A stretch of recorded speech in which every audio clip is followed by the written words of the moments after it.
Hi, everyone. Thank you for joining us today. I'm here with Casey Dempsey and Justin Fouts. They founded Dempsey and Fouts.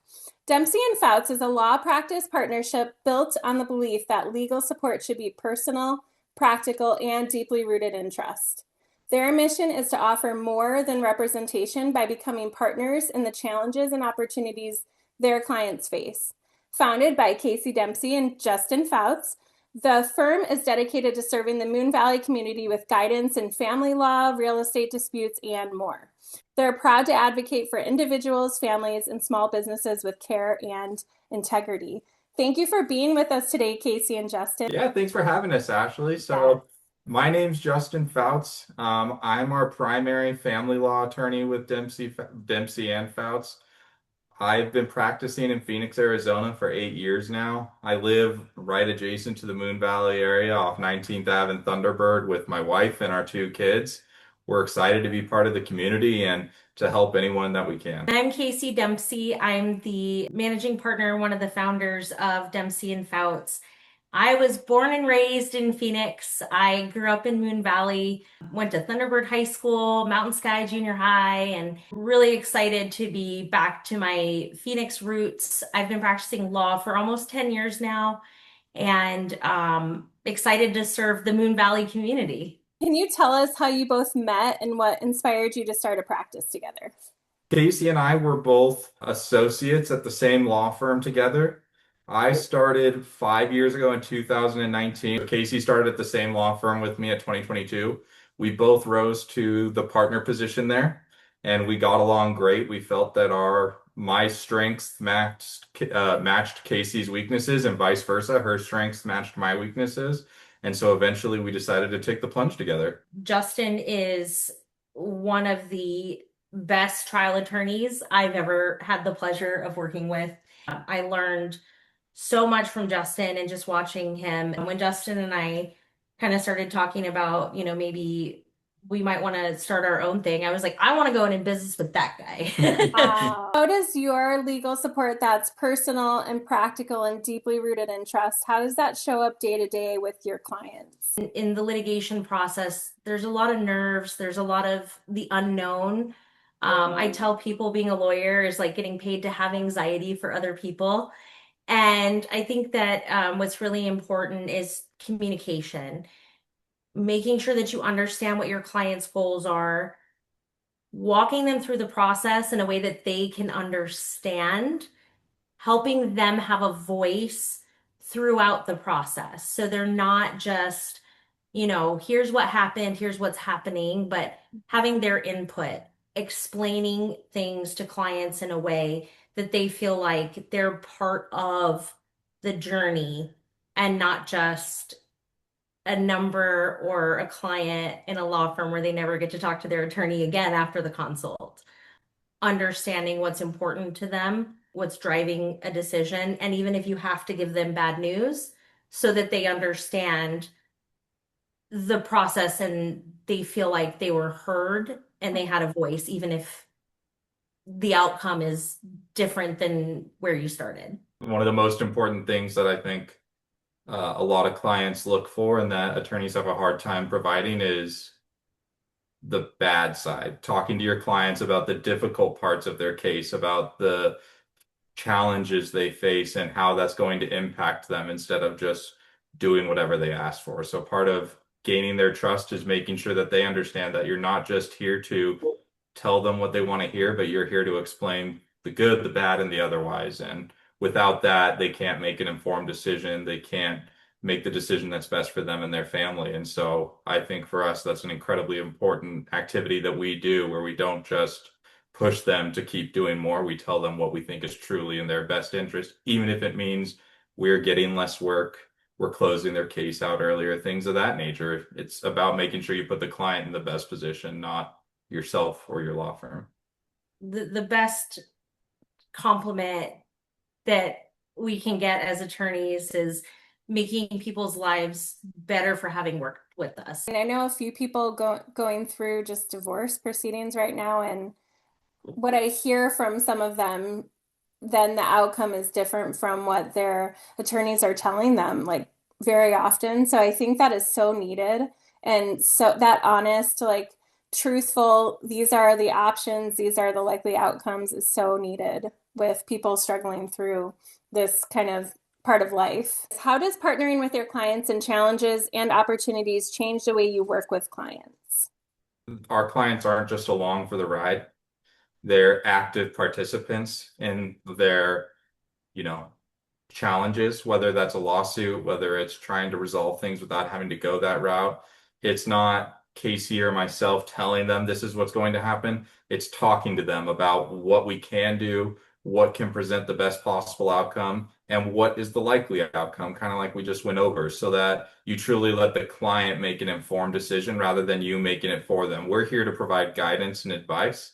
And at the end of the day, our clients are there to provide decisions, and we want to be sure that they feel comfortable making those decisions, even if it is at the end of the day, Justin and Casey, I trust you, whatever you recommend, I'll go with. It's our job to make sure that they understand what those options are and what the outcomes of those options are. Everybody has different risk tolerances, right? And so what we do is we lay out all the different options on the different ranges and we'll say, okay, this is, the least risky option. This is like the really high risk option and kind of everything in between. But here's all the different options. And then the client chooses, and then we drive them down that road. But then they know everything and all the possible outcomes. That's a great analogy. What drew you specifically to the Moon Valley community? But I know both of you are part of the Moon Valley community, either growing up here or now living here. And how does being locally focused shape your practice? Having grown up in Phoenix and specifically in Moon Valley, it it feels like the greatest opportunity to give back to my community, watch it grow, be a part of it growing and affecting people's lives right here in Moon Valley and in the broader Phoenix community. So I grew up there and now I get to help people who live there and, be a part of whatever chapter they're in their lives and help them realize goals, help them get through a challenge. And so I can kind of see my community change because I had a part in it. I'm a transplant personally. I'm from Albuquerque originally. Oh, But I got to be honest, part of what drew me to Moon Valley is the Christmas lights. They're pretty okay. fantastic, a fun place to drive around every year. But also it's everyone that we've met there is outgoing, friendly. It's one of the nicest communities in Phoenix, in my opinion, without being, while still being family friendly is the way I would describe it. A lot of the really nice communities have priced out families altogether. Moon Valley still has families there, and having the opportunity to work with your neighbor or someone who you live nearby that you might run into at the grocery market, it gives you that additional sense of trust and connection with them. I can talk about anyone with the Moon Valley community about, the Super Target off 7th Street and Bell and run into them there. And we all know what we're talking about, the same Yeah. thing, versus someone in the broader parts of the valley who I may not have that personal connection with. So it's nice being able to immediately get that connection with them and be on the same page in terms of as close as geography, and then we push it forward from there. Family law can be emotionally challenging for clients. What are three pieces of advice you'd have for someone who's starting the process of divorcing? A divorce is incredibly challenging on anyone. It's not just the end of the relationship, it's a start of a new relationship because, especially if you have children, this person's still going to be in your life for the next, you know, however many to 18 years. And so, what's important, the first thing that I always recommend is engage your support system. And that doesn't necessarily mean go out and hire an attorney, but it means talk to your friends, talk to a therapist or a psychologist if you need to. Make sure that you have those people who are there for you so that you can keep your life together while you're going through what's going to be most likely one of the more difficult times in your life. The second thing is make sure you're prepared. Um, Find yourself whatever alternative housing that you need. Make sure that your children are taken care of. Make sure that you have your financial resources put together, that you know what's coming and what's going, that you know where your credit cards are at, where your debts are at. All these things of these nature that you may not think about that much during a marriage become very important during the process of a divorce, as you have to split up all the assets that you've accumulated over months, days, years, or even decades. The last thing, and probably the most important one in particular, is if you have children, be sure to put your children first. So what that means is focus on their needs, make sure that they're still having a loving and healthy relationship with both parents to the extent possible. If that's not possible for whatever reason, make sure that you're keeping your children safe from whatever unsafe environment that may be out there, and make sure that you are putting all of their needs before your own, because that's the most important thing as you're going through a divorce, and you want to make sure you're able to see your children as often as possible, that a courts will look at, are you putting the best interests of your child first? And it shouldn't even matter if the courts are looking at that. That's what's important for you, to make sure that your children continue to have a loving and healthy relationship, hopefully with both parents, but at the bare minimum, that they're safe, cared for, and have those needs met. Excellent advice. Those kids always come first, and it's hard when people are emotional. They forget that sometimes, but such solid advice. You see people who come in and they have, when they first go through a divorce, they may have a substance abuse problem. They Mhm. may be having difficulties with their ex-spouse, financial difficulties. And the good part is Arizona doesn't put a parenting plan in and leave it that way for the next 10, 18 years. If you get your life together, if you make sure that you get over these problems, that you become more financially stable, that any sort of abuse that you had, that you stop that, and that you can prove it to the court, you can rebuild that relationship with your children, regain that parenting time, and establish that relationship. So it's not all or nothing right off the bat. So it's always important, even after the divorce and after that's gone through, that you continue focusing on that, to make sure that even if it didn't work out well the first time, that you can push it forward so it can work out well later, because every child deserves to have both parents in their life. That's what's important to them. It's not about you in that situation, it's about the child. That's part of our promise at Dempsey and Fouts, to be with people through every chapter of their life. And they may be on a chapter they're struggling a little bit more than they would on a different chapter, a different phase of their life. We're here through that. We're here if you do need to make changes to your parenting plan, or something has changed, we'll turn the page with you and we'll help you throughout wherever you're at. We meet you where you are. I can definitely see that you partner with your clients just like your mission says. You just are partnerships through all the struggles and through the growth that they experience as well. That's really good to hear. I think this question goes to you, Casey. Based on real estate disputes you've handled, what are 3 things people should know about protecting themselves in property transactions? Yeah, one of the most important things that I tell every client, don't skip out on an inspection. Always have the property inspected. Even if you're buying a new build, even if it's a brand new construction, always have an independent home inspection done on the property before you close. If you didn't do that and you find yourself in a situation, it's not too late. You can still have the property inspected later, but turn over every rock. Buying a home is an incredibly personal decision. It's where you're going to live. Where you're going to rest your head. If you have investments, it's, an important part of your, book of business and your portfolio.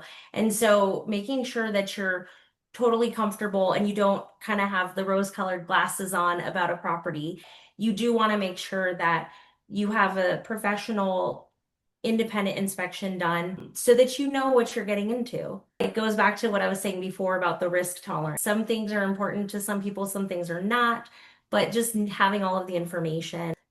Don't be afraid to negotiate. The worst thing that they can say is no. If you ask for a concession, if you ask them to repair everything that shows up on that inspection list, don't be afraid to ask for what you want. See where you end up. If you find yourself in a situation where you purchased the property already and you're now finding problems cropping up with the property, document, document, document. Take photos, take videos in real time. I tell clients, like, keep a diary or a journal of what things are happening. Seek advice sooner rather than later, because there are some claims that only have a very short statute of limitations in case you needed to bring claims against people for non-disclosure or something of that nature. And then the last thing that I think is really important is don't be afraid to walk away. If there are so many red flags up to closing, there will be another property. It is a lot easier to not close than it is to try to undo or live with years of a property falling apart around you. The one thing I'd say is while realtors have a limited license to practice law in Arizona, it's never a bad idea to talk to an attorney if you're confused, if you have any questions. If you're ever uncertain about something, that $100 for a half-hour consult with Casey and I can save you tens of thousands of dollars down the road because Casey can look at it and let you know what you're getting into. Maybe you're trying to do a wraparound mortgage, and we can talk you through the good, the bad, and the ugly when it comes to those. Maybe you're doing, a seller carryback note, all of these things of these nature that having someone that drafts these contracts and reviews them for a living like Casey, that they can make sure that you know exactly what you're getting into so that you don't find out 6 months, a year, 3 years down the road that there's a surprise that you didn't see coming. Yeah, I think that's really important now. Realtors can be very invaluable for a lot of things, but they are very limited in what they're allowed to do. They can't make any changes to a contract, a purchase contract. They can only use standard contracts. They can't give you legal advice outside of a very strict window. Attorneys were here to help bridge those gaps, answer the questions that you have about your transaction, about the contract, about something that comes up in the property. Those $100 30-minute consults, they can be the difference between a great deal and a great home and a headache in the future. True. And when do most of your clients come to you in their real estate transactions? Very often we see things when they go bad that we go to court, we will file a lawsuit. Sometimes people they don't think that they don't think that attorneys are accessible to them. And so they wait and they think they have to wait until things are so bad that they have to file a lawsuit or send demand letters or things like that. But that's part of what's really important to us is making sure that people understand that lawyers are accessible. We're here. We can help you. We can help guide you. If you don't think, even if you're not at the point where you think that litigation might be necessary or demand letters or things like that, things aren't in conflict phase yet, come see us, come talk to us. People who come to us before the major issues that have arrived spend far less than people who come by afterwards. Because afterwards, once money has changed hands, once the transaction has gone through, it's a lot harder to unwind things to make sure that you know what you're getting into so you can make an informed decision to make sure that your best interests are represented. It just becomes a lot more difficult. And long and time consuming as well. I liked your advice, Casey, of just avoiding when there's so many red flags. It's okay to walk away. I feel like people's lives would be a lot easier if they took that advice in every single area. But and then also to address the problems when you start seeing them, like you said, Justin, instead of waiting and closing the transaction and dealing with it later. Beyond family law and real estate, what other areas do you focus on? Casey is a fluent Spanish speaker and one of the only Spanish-speaking civil litigation attorneys in Arizona, so I'll let her talk about that. Wow. Yes, yeah, I am bilingual in English and Spanish, and people can translate for people and things like that, but you lose a lot of the connection when you have a third party, having to translate. Justin, did you say civil litigation? Can you tell me what you mean by that?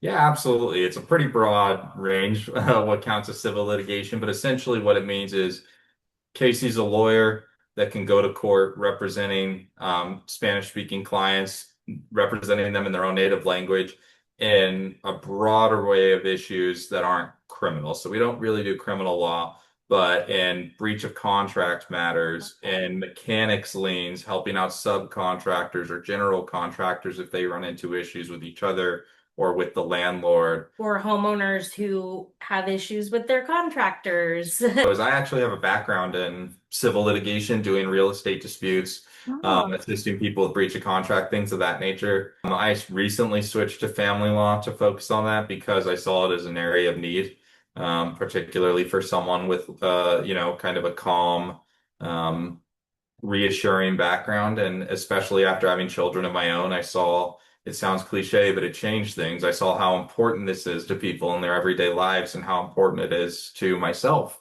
having to spend time with my children and my wife and everything. So helping people through that difficult situation is something that called to me. But it helps because Casey actually, in her past life, did family law. So we wow. can both assist So we each can other. both, right? Yeah. Yeah, and I can just definitely echo that sentiment. Justin is one of the most even-keeled people. He's just very good in a crisis. He's good to have around. A lot of people say, I want the bulldog. You don't want the bulldog. You want the attorney that's gonna, when there's chaos happening all around you and you're very stressed out and the next thing is happening and you're just not sure what to do, you're gonna want a Justin on your team because Justin is always gonna bring you back down to like, okay, so your executive like functioning can start working again. So he's an excellent family law attorney. I also can practice family law. If we have Spanish speaking clients, for example, that need a family law attorney, or some people prefer to have a attorney who identifies as female, some prefer to have one who identifies as male. We're a team and a partnership just as much as we are with our clients, and we both have the background in all of the areas. Such an amazing partnership. The more you tell me, I'm like, oh, I totally get it. What does the process look like when someone first reaches out to you, and how do you help clients who might feel overwhelmed or unsure where even to start? Yeah, so the process looks like you call us more often than not. We can also accept by email or by our website. And either our fantastic legal assistant, Orlando, or our wonderful paralegal, Mary, will reach out to you. Unfortunately, because we're lawyers and we have to make things a little difficult, there's a form that we ask everyone fill out. It's to make sure that there's no conflicts. What that means is we have to make sure that whoever is, causing a problem on the other side or that you're negotiating with, whoever is that other person, we have to make sure that we've never represented them, never had anything to do with them. So we have to be double and triple sure that we have no conflict here and that we are all good to represent you, even if that just means a consult alone. And so once we get that form back and we make sure there's no consults, then either Mary or Orlando reach out to set a consultation with either Casey or myself, depending on both who's available and what sort of area that potential new client needs help with. For our Check Moon Valley first clients specifically, so if they mention that they came from this group or that they were referred by someone in this group, we also offer them our consultations are $100 for a half hour. But if they wind up retaining us, so if they need us to assist them more in the future, if they need us for litigation, for family law to adjust something or start a divorce, we'll actually apply that that consultation fee to their advance fee deposit. So if you're not sure if we are the right fit or the right kind of attorneys, reach out because if we don't practice it, we probably know someone who does. For small businesses in particular, what legal issues do you find are most often overlooked until they actually do become problems for the small business? A lot of people think that they can just incorporate with the corporation commission, pay their fee, and they're done, right? And okay, we're in business. And then they forget about the legal side and they're like, I don't need an attorney. I can go on LegalZoom or just do it myself and good to go. But it's again a lot more expensive to undo something or fix something as you've been going along than it is to just do some planning, get it done right in the first place. The biggest step I think people miss over and over again is they never do an operating agreement. They never do the next step where they set up the actual like document that I call the constitution of your business, right? It's how it operates. It's who has authority to do this and that. What does it look like if, I decide I want to unwind? What does it look like if I want to bring on a business partner? that document's really important, even if you're a business of one and you're the only owner of your business. It's important to have that, not just because a little bit of planning goes a long way, but also if you ever want to get a loan, if you certain things will certain places, depending on what your business is, are going to require to see your operating agreement.